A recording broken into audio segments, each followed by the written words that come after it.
ainda falando de governo brasileiro e da postura do presidente Lula em relação a Israel, no final de maio, Lula removeu de Israel o embaixador Frederico Meyer, né, que representava o Brasil em Tel Aviv, e não foi anunciado nenhum nome para poder substituí-lo, para ocupar este lugar de representatividade. Que mensagem esse gesto do governo brasileiro passa, tanto para nós brasileiros, quanto para o restante do mundo? E qual é o peso de não termos um embaixador no país nesse momento?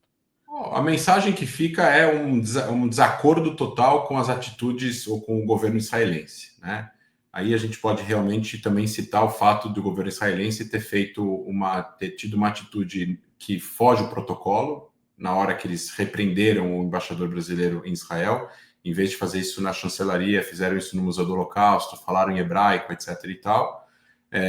E aí essa declaração de persona não grata deu ao Brasil a deixa para retirar o embaixador. Então, foi um conflito diplomático que, na minha opinião, os dois estão errados, nessa questão específica. Para poder o futuro, acredito eu, que eventualmente um novo governo em Israel e o fim da guerra, mesmo esse governo atual ficando, se há um fim da guerra e um novo governo em Israel, eu acredito que isso seria o início de enviar uma nova pessoa para lá. Enquanto essas duas coisas não acontecerem, na minha opinião, o Brasil não vai enviar um embaixador, mas a embaixada continua lá funcionando e tendo os seus diplomatas trabalhando em relação a isso.